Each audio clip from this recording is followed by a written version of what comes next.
एक बार क्या हुआ, देवता और दानव दोनों में विरोध तो है। तो राक्षस गए ब्रह्मा जी के पास, दैत्य ब्रह्मा जी के पास गए कि आप भेद करते हो हम में और देवताओं में, क्या अंतर है, और आप देवताओं को महत्व देते हो और दैत्यों को महत्व नहीं देते हो, कितनी गलत बात है। ब्रह्मा जी ने समझ लिया कि ये नाराज हैं, आवेश में हैं। ब्रह्मा जी ने उनसे विवाद नहीं किया, बुद्धि के देवता हैं, सरस्वती के स्वामी हैं, देख लेना चाहिए कि एक तो ये राक्षसी स्वभाव के, दूसरे गर्म है। तो उत्तर तो ब्रह्मा जी भी दे सकते थे, लेकिन भैया बहुत ध्यान से सुनना, मैं देवताओं का और दैत्यों का अंतर बता रहा हूं। ब्रह्मा जी ने कहा कि ठीक है, देवताओं को भी एक दिन बुला लेते हैं और आप लोग भी आ जाओ, यहीं भोजन करना और यहीं बैठकर पंचायत करेंगे। ठीक है, दैत्य बुलाए गए, देवता बुलाए गए।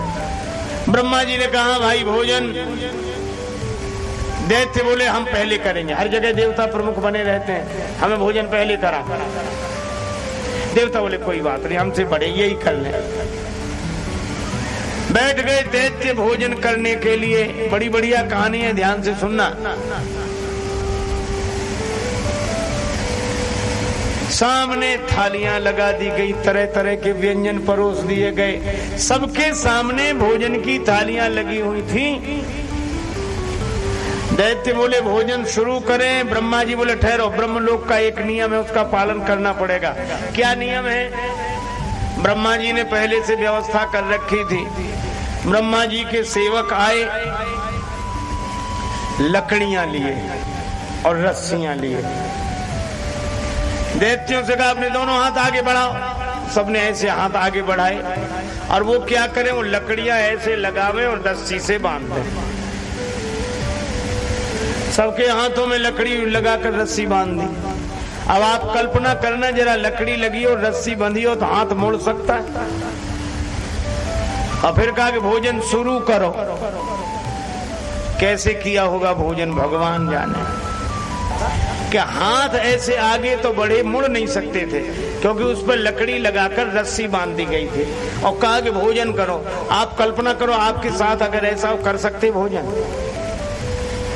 जैसे उन्होंने लड्डू उठाया, अब लड्डू उठा के ऐसे ले जा रहे हैं।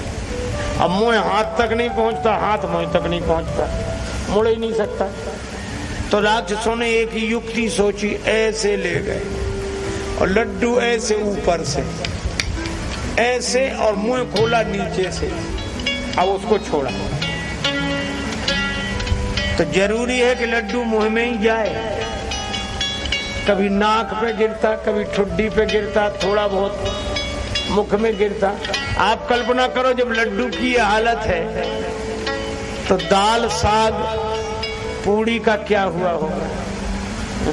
दाल कैसे गिरा है और पूड़ी कैसे ऊपर से गिरा है। और दाल साग गिराए, भूखे थे बेचारे, कपड़ों पर गिरे, कपड़े खराब हो गए, बुरी हालत हो गई, पेट भरा नहीं, भूखे थे, बहुत क्रोध आया, लेकिन नियम था क्या करे। कुछ लोग बोले देवताओं को दे। ब्रह्मा जी बोले हो गया भोजन। रात हो गया ठीक है, देवताओं को भी कराओ और उनके लिए भी यही नियम होना चाहिए। ब्रह्मा जी बोले है ही नियम, उनके लिए भी यही है। अब दैत्य बैठे देखें देवता क्या करते हैं। देवताओं के सामने भी भोजन की थालियां लगाई गई, उनके भी हाथ बांध दिए गए, लकड़ी और रस्सी से मुड़ नहीं सकते थे। पर देवता तो देवता है, उन्होंने सोचा कि हाथ अपनी ओर मुड़ सकता नहीं है, एक काम करें। क्या? मुड़ नहीं सकता, हाथ बढ़ तो सकता है। तो देवताओं ने सलाह की कि हम लोग एक लाइन में न बैठे। फिर बोले आमने सामने बैठ जाए। बोले इससे क्या होगा? बोले तुम हमें खिलाना, हम तुम्हें खिलाएंगे। अच्छा बोलो कितनी आसानी से भोजन हो गया। जरूरी कि हम अपना हाथ अपनी तरह मोड़े, नहीं मोड़ रहा कोई बात नहीं, जिधर बढ़ रहा है हम उसी को खिलाएंगे। और जब हमारा हाथ उसके लिए बढ़ेगा तो उसकी भी मजबूरी होगी कि उसका हाथ भी हमारी ओर बढ़ेगा। देवताओं ने बड़े प्रेम से भोजन किया। दैत्य पछताते रह गए कि हमें ये अकल क्यों नहीं आई। उसके बाद बोले पंचायत हो जाए, क्या विशेषता है देवताओं की? ब्रह्मा जी बोले पंचायत तो हो गई, बस यही विशेषता है, जो दूसरों का भी ख्याल रखे वह देवता है, और जो अपना ही ख्याल रखे बस वही दैत्य है। पीने का आप देखो, जानवरों तक के नियम है, वे अपने धर्म से विचलित नहीं होते। पशु कभी धर्म से विचलित नहीं होता, इसीलिए तो उनके लिए कोई प्रवचन नहीं होता है ना, उन्हें सिखाना पड़ता। अच्छा आप देखो, गाय चाहे जितने दिन की भूखी हो, 5 दिन से कुछ खाने को न मिला हो, पर गाय के सामने मांस रख दो कभी नहीं खाएगी, कभी नहीं खाएगी।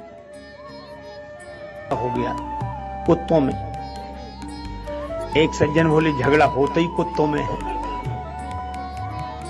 लेकिन एक बात थी, बाकी के कुत्तों ने उसे नाराज होकर निकाल दिया, चल जा, चला गया, मैं लौट कर नहीं आऊंगा। बाकी के लोग बोले आना भी मत, मिलाएंगे नहीं हम तुम्हें अपने समूह में, पर कुत्ता ही ठहरा, दूसरे दिन बाद आ गया, दूसरे ही दिन। तो बाकी के कुत्तों ने डांटा कि फिर तू लौट कर आ गया, अरे कलुआ जा, चला जा यहां से, अरे दल बदल हुआ, और तेरे लौट आने से हैरान हैं हम, और तुझे फिर दल में रख लें, क्या इंसान हैं हम आदमी हैं जो ऐसा करें? हम पशु हैं, हमारा भी धर्म है सिर्फ।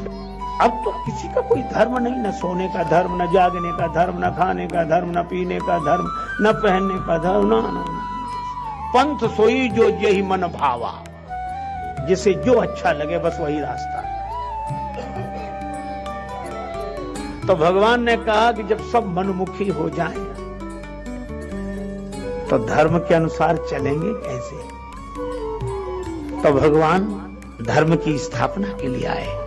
हमारा सोना भी भगवान से जुड़े, जागना भी भगवान से जुड़े, भोजन भी भगवान से जुड़े, वस्त्र भी भगवान से, आभूषण भी भगवान से। फिर इंद्रियों को जोड़े, सुनना भी भगवान का नाम, बोलना भी भगवान का नाम, देखना भी भगवान। ये धर्ममय जीवन। और भगवान श्री कृष्ण कहते हैं, यत् करोसि यदश्नासि यज्जुहोसि ददासि यत् तपस्यसि कौन्तेय तत्कुरुस्व मद अर्पणम। तुम जो करो, जो भोजन ग्रहण करो, यत् करोसि यदश्नासि यज्जुहोसि, जो हवन करो, ददासि यत्, जो दान करो, जो तप करो, तत्कुरुस्व मद अर्पणम, वह सब मुझे अर्पित कर दो, बस जीवन धन्य हो जाए।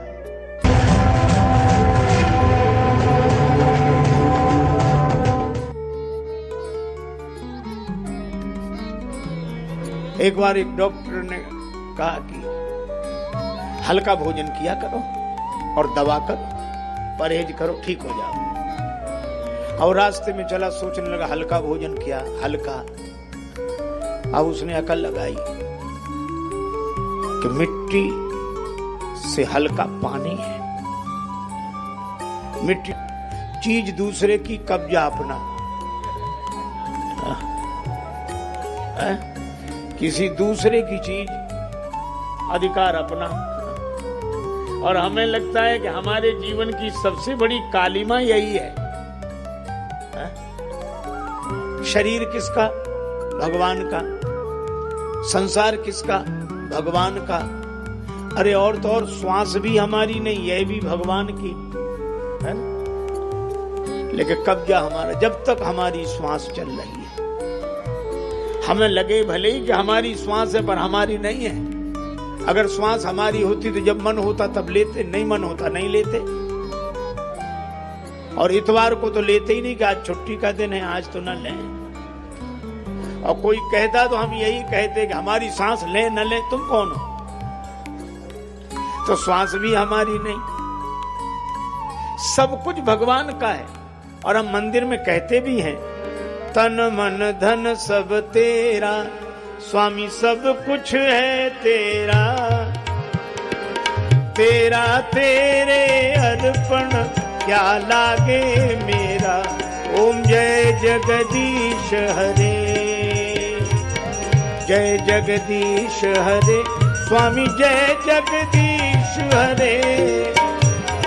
भक्ति जनों के संकट, दास जनों के अवगुण क्षण में दूर करे। ओम जय जगदीश हरे। सब भगवान का है, यह तो हम कहते हैं तो है ही भगवान का, लेकिन सच्चाई से बोलना हमने मान किसका रखा है। भगवान का तो हम ऐसे कहते हैं जैसे कोई संत अपने घर में पधारे तो हम संत के चरणों में प्रणाम करके कहते हैं महाराज आपका ही है, ये घर आपका, ये परिवार आपका। कहते हैं महात्मा भी जानते हैं कि हमारा नहीं है, कह रहा है, और कहने वाला भी जानता है कि इनका नहीं है, लेकिन कह रहा है। और अगर कोई कहे कि महाराज सब आपका ही है, महात्मा कहे हमारा है, हाँ तो निकलो बाहर। अगर एक आध घटना ऐसी घट जाए तो लोग कहना बंद कर दें।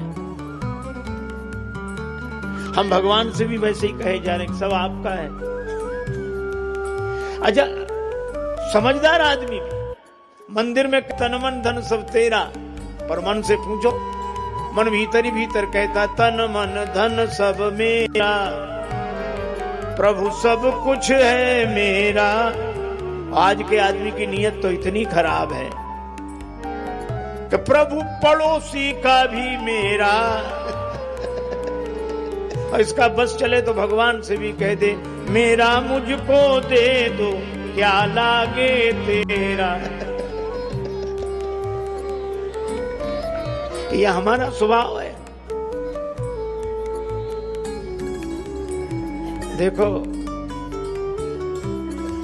एक संत ने लिखा बड़ा सुंदर, मानव निकृष्ट कहे मेरा सिद्धांत यह मेरा है सो मेरा और तेरा है सो तेरा है।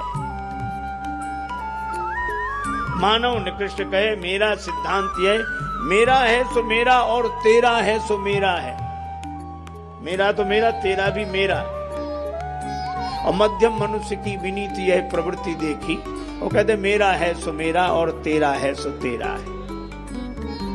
पर उत्तम मनुष्य के विचार अति उच्च देखे, मेरा तेरा है सो तेरा और मेरा है सो तेरा है। और तीनों के बीच में बोल उठा ज्ञानी नर, ये झूठा झमेला है, न मेरा है न तेरा है। तो है किसका ये? भगवान का, न मेरा न तेरा।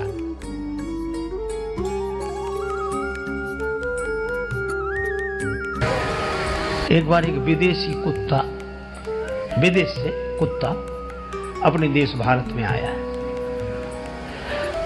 तो अब कल्पना है आया होगा तो हवाई जहाज से उतरा होगा कि नहीं? उतरा तो जैसी कि परंपरा है, हर एक अपने समाज के प्राणी को हर कोई चाहता है। तो यहाँ के कुत्ते स्वागत के लिए गए। वो उतरा, कुत्तों में जैसा होता है पूंछ हिलाकर, उधर से आए तो उसने पूंछ हिलाई, तो यहाँ वालों ने हिलाई। यहाँ के कुत्तों ने कहा कि आपके चरण स्पर्श से धरती धन्य हो गई। कुत्तों के भी चरण स्पर्श से धरती धन्य हो जाती अगर वो विदेशी हो तो। आप कहाँ रहने, कहाँ घूमने का विचार है? कहाँ जाएंगे ताकि व्यवस्था वहाँ की जाए वैसी? बोला कहाँ आप तो यहीं रहेंगे, यहीं बसेंगे, यहीं की नागरिक, यहीं रहेंगे। तो जहाँ जिस देश से आए हो, क्या वहाँ खाने पीने की सुविधा? अरे यहाँ से बहुत अच्छी सुविधा खाने पीने की। वहाँ जलवायु क्या कहने, वहाँ का जलवायु बहुत अच्छा। कहा जब तुम्हारे वहाँ सब कुछ अच्छा है तो यहीं क्यों रहना चाहते हो? बोला एक कारण है। क्या? बोले खाने पीने को वहाँ अच्छा, जलवायु वहाँ अच्छा, फिर यहाँ क्यों रहना चाहते? बोले एक ही कारण है। क्या? बोले भौंकने की उतनी सुविधा वहाँ नहीं है जितनी यहाँ। जो मन में आए जो समझ में आवे। इन राजाओं से धनुष तो हिला नहीं, काम तो इतना बनता नहीं। ले छुड़ा, सीता जी को छुड़ा लो, पकड़कर दोनों भाइयों को बांध लो, जनक जी सहायता करें तो उनको भी युद्ध में जीत लो, वहीं बैठे रहे, हिले तक नहीं अपनी जगह से। अच्छा, छीनने की वृत्ति क्यों आई? छुड़ा लो। कर्तव्य का पालन करें तो उपलब्धि होती ही है। कर्तव्य का पालन जिनसे नहीं होता वो छीनने की वृत्ति आ जाती है। ऐसे छीन लो, इसे छुड़ा लो। अब राम जी तो चुप, लक्ष्मण जी को बड़ा क्रोध आया। भूप वचन सुन इत उत तकहीं। राजाओं की बात सुनकर कभी लक्ष्मण जी इधर देखते, कभी उधर देखते हैं। इधर उधर इसलिए देखते हैं कि किधर से आवाज आ रही, कौन है, पर वो दिखे नहीं, हल्ला मचे बस इधर। लेकिन लखन राम डर बोल न सकहीं। लक्ष्मण जी को राम जी का डर है कि वो बोलते नहीं हैं कि राम जी फिर कहेंगे कि ये राम जी ने लक्ष्मण जी की तरफ देखा तक नहीं कि अगर इशारा कर देंगे तो यहाँ दीप दीप के भूपति इकट्ठे हैं, ये तो कितना बड़ा युद्ध होगा, विश्व युद्ध हो जाएगा, इतने लोग इकट्ठे हैं, तो युद्ध को टालना चाहिए। ऊंट, अब कितनी कठिन बात, 19 को बांटो, आधे, फिर चौथाई हिस्सा, 5वां हिस्सा। मामला कठिन था, पर एक पंच ने कहा कि ऊंटों को बेचकर पैसा बांट देते, और परिवार वाले बोले नहीं, जो लिखा है वही होना चाहिए, जो लिखा है वही हो। अब बड़ी कठिनाई, किसी तरह फैसला नहीं हो रहा था।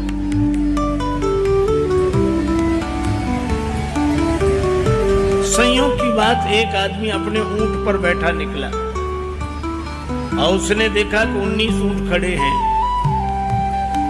पूछा मामला क्या है? जब उसे पता लगा तो बोला मरने वाला मेरा मित्र था, आज उसकी समस्या उलझ गई तो हमारी उलझ गई, हम अपना ऊंट दान देते, इस संपत्ति में मिला लो, फिर बंटवारा कर दो। अच्छा, जब उसने अपना ऊंट दिया तो ऊंट कितने हो गए? कितने हुए? 20। अब करो बंटवारा, बड़ा आसान है। आधी संपत्ति बड़े बेटे को तो 20 के आधे 10 ऊंट दे दिए गए बड़े बेटे को। चौथाई हिस्सा छोटे बेटे को, तो 20 का चौथाई हिस्सा 5 दे दे गए छोटे बेटे को, तो 10 5 15, और 5वां हिस्सा बेटी को, तो 20 का 5वां हिस्सा 4 बेटी को दे दिए गए। 10 5 15 4 19, और 20 में ऊंट वाला बोला हमारा हमको दे दो, तुम्हारा बंटवारा नहीं हो रहा था सो हो गया। अब आप देखो 20वां बटा भी नहीं और 20वें के बिना बंटवारा हुआ भी नहीं। तो यही परमात्मा की स्थिति है कि जिसके बिना कुछ होता नहीं है वह कुछ नहीं होता है। अविगति की गति कहत न आवे, पूर्णमदः पूर्णमिदं पूर्णात् पूर्णमुदच्यते पूर्णस्य पूर्णमादाय पूर्णमेवावशिष्यते। अब जरा हिसाब लगाओ,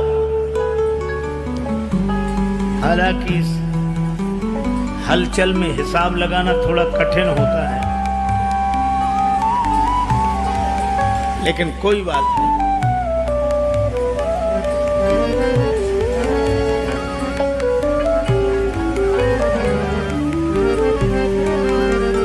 ठीक भैया, तुम जल पिलाकर इधर आ जाओ तो नहीं है, जीवन चलता नहीं है। फिर 20वां कौन? का सब कर परम प्रकाशक जोई, राम अनादि अवधपति सोई। अयोध्यापति श्री राम।